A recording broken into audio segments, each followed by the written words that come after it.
নমস্কার বন্ধুরা, আপনারা দেখছেন cooking house of Anima. Title আর থাম্বনেল থেকে তো বুঝেই গেছো কী করব। হ্যাঁ, আমি আজকে ছোট মাছের টক করব। তার জন্য দেখো আমি এখানে লাউয়ের ডগা কেটে নিয়েছি। ডগা পাতা একদম আগার দিকে 4-6 আঙ্গুল হবে, ঠিক ওরকম ডগাগুলো কেটে নিয়েছি। একটা বেগুন কেটে নিয়েছি আর ছোট মাছ নিয়ে নিয়েছি। আর এখানে নিয়ে নিয়েছি দেখো 1 চামচের মতন সর্ষে আর একটা কাঁচা লঙ্কা।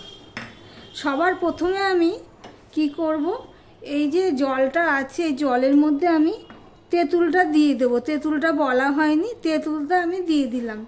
তেঁতুল দিয়েই টকটা করব। এবার আমি দিয়ে দিচ্ছি মাছের মধ্যে নুন আর দিয়ে দিচ্ছি হলুদ। এবার নুন হলুদ দিয়ে আমি মাছটাকে ভালো করে মাখিয়ে নেব। ভিডিওর শুরুতেই একটা লাইক দিয়ে কন্টিনিউ করো। আর তোমাদেরকে বলছি ফুল ওয়াচ করার জন্য। আমি যার যার ভিডিও দেখি ফুল ওয়াচ করি, তোমরা নিশ্চয়ই কমেন্টে বুঝতে পারো। দেখো বন্ধুরা, এই মাছটাকে এবারে আমি এক সাইডে রেখে নিলাম। আর এখানে যে বেগুনটা রয়েছে আর শাকটা রয়েছে এটাও আমি এক সাইডে রেখে দিলাম। আর এই টমেটো এই টকটাকেও আমি ভিজিয়ে রেখে দিলাম। আর এখানে এটা আমি বেটে নেব। এদিকে দেখো কড়াই বসিয়ে দিয়েছি। কড়াইটা গরম হয়ে গেলে আমি এখানে সাদা তেল দিয়ে দিলাম। একটা হারিয়ে যাওয়া রান্না, পুরোনো দিনের রান্নাই বলতে পারো, কিন্তু খেতে হয় খুব ভালো। এবারে এর মধ্যে দিয়ে দিচ্ছি আমি একটুখানি করে নুন। নুনটা দিয়ে আমি বেগুনগুলো প্রথমে ভেজে নেব।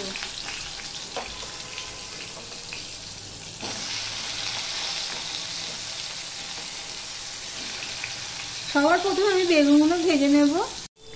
দেখো বন্ধুরা, আমি হলুদ দিইনি, কিন্তু বেগুনটা আমি ভেজে নিয়েছি। এবার বেগুনটা আমি তুলে নিচ্ছি। এই পর্যন্ত যারা ভিডিওটি দেখছো লাইক দাওনি, চট করে একটা লাইক দিয়ে কন্টিনিউ করো।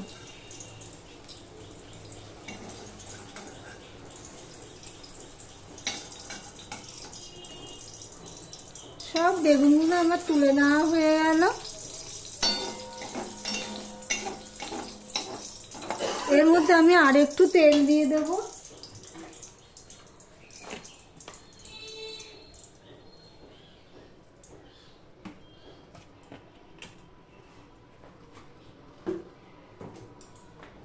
এবারে যে মাছটা আমি রেখেছি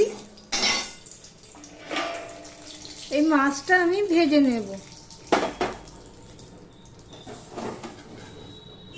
টক যেহেতু ভাজতেই হবে,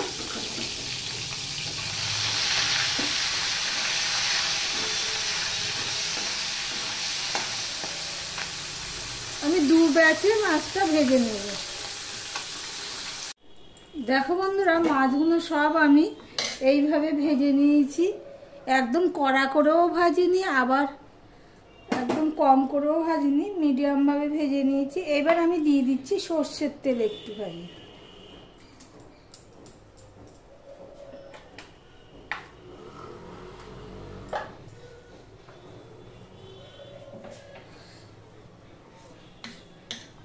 এখানে আমি নিয়ে নিয়েছি দেখো একটা শুকনো লঙ্কাকে 2 টুকরো করে নিয়েছি। আর নিয়েছি 1/2 চামচের মতন সর্ষে। তোমরা এখানে কালো সর্ষেও দিতে পারো, কিন্তু আমি সাদা সর্ষেটাই ব্যবহার করি, তো সেই জন্য সাদা সর্ষেটাই দিলাম।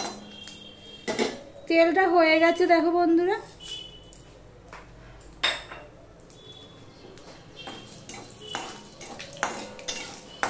আমার ভিডিওটি যদি ভালো লেগে থাকে প্লিজ লাইক কমেন্ট শেয়ার করে দিও। আর যারা নতুন বন্ধু ভিডিওটি দেখছো এখনো পর্যন্ত সাবস্ক্রাইব করোনি তাদেরকে বলবো সাবস্ক্রাইব করে পাশে থাকার জন্য। দেখো বন্ধুরা, ফোড়নটা হয়ে গেছে, ফটফট করে ফুটছিল, ফোটা বন্ধ হয়ে গেছে। এই অবস্থায় আমি লাউয়ের ডগাগুলো দিয়ে দিলাম। এইভাবে যদি তোমরা লাউয়ের ডগা দিয়ে, বেগুন দিয়ে, ছোটো মাছ দিয়ে টক করে না খাও তো একবার ট্রাই করে দেখতে পারো, খুবই ভালো লাগে। গরমের উপযোগী একটা রেসিপি।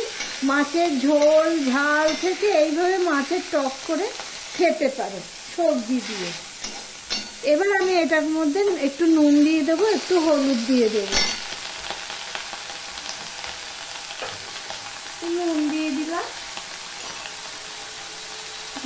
একটু হলুদ।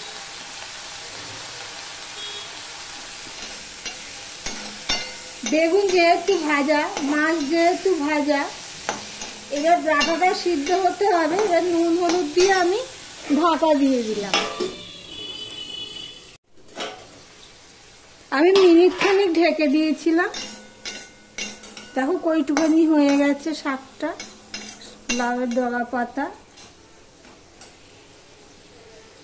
অর্ধেকটা মতন সিদ্ধ হয়ে গেছে। এবার দিয়ে দিচ্ছি বেগুনটা। এখানে কিন্তু আর কোনো মশলা পড়বে না। বেগুনটা দিয়ে আমি একটুখানি মিশিয়ে নিচ্ছি আলতো করে, নাই বেগুনটা ঘেটে যাবে।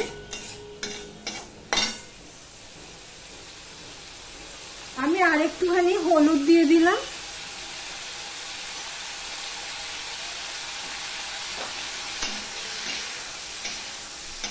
আমার ভিডিওটি যদি ভালো লেগে থাকে প্লিজ লাইক কমেন্ট শেয়ার করে দিও। আর যারা নতুন বন্ধু ভিডিওটি দেখছে এখনো পর্যন্ত সাবস্ক্রাইব করোনি তাদেরকে বলবো সাবস্ক্রাইব করে পাশে থাকার জন্য। এবার আমি দিয়ে দিচ্ছি জল। এটা একটু ঝোল ঝোল হবে, টকের ঝোল মতো হবে, সেই জন্য আমি আরেকটু জল দিয়ে দেবো।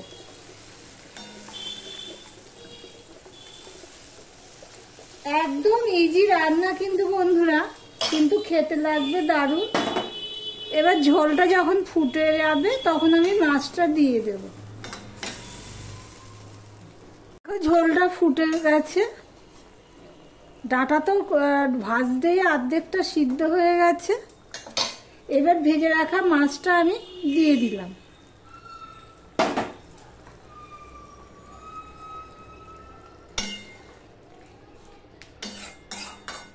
দিয়ে আমি 3 থেকে 4 মিনিট ফুটিয়ে নেব, ঢাকা দিয়েই ফুটিয়ে নেব। ফোটানো হয়ে গেছে। এবারে আমি দিয়ে দিচ্ছি যে সর্ষে আর কাঁচা লঙ্কাটা তোমাদের দেখিয়েছিলাম সেটা। এটা কিন্তু আমি ছেঁকে দেবো, চিবড়াটা দেব না।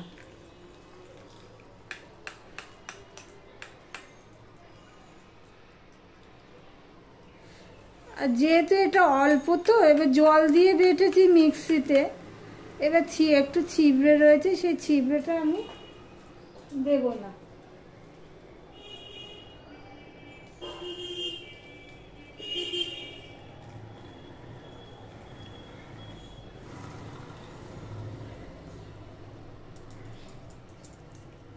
দেখেছো কতখানি ছিবড়েটা কিন্তু আমি দিলাম না।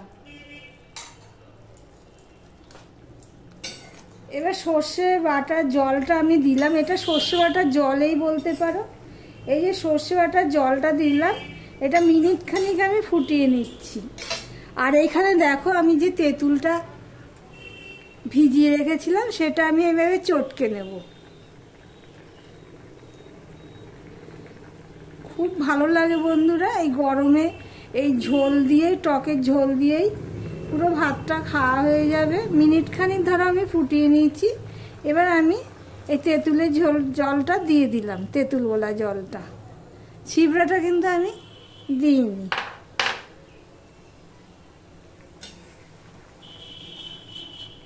এবার আমি 2 মিনিটের মতন ফুটিয়ে নেব। আমি ফুটিয়ে নেওয়ার পর এখানে দিয়ে দিচ্ছি চিনি। যেহেতু একটুখানি টক থাকবে, মিষ্টি থাকবে, হ্যাঁ এরকমই হবে, টক মিষ্টিই হবে। এবার চিনিটা দিয়ে চিনিটা গলা পর্যন্ত আমি ওয়েট করব। আর চিনিটা না তোমাদের যার যার স্বাদ অনুযায়ী দেবে। এটা তো পুরনো তেঁতুল, অনেক দিনে আমার ঘরে পুরনো তেঁতুলটা দিয়েই, পুরনো তেঁতুলের টকটা কমই হয়। এ দেখো মাছ, ছোট ছোট মাছ। ডাঁটাগুলো সিদ্ধ হওয়ার পরেই কিন্তু আমি তেঁতুলটা দিয়েছি, না হয়তো ডাঁটাটা সিদ্ধ হবে না। বেগুনগুলো কিন্তু গোটা গোটাই আছে, দেখতেই পাচ্ছ। আর এরকমই হবে তরকারিটা, এই সেই ঝোল ঝোল টক টক মিষ্টি মিষ্টি, এই দিয়েই ভাত খাওয়া যায় দারুণ।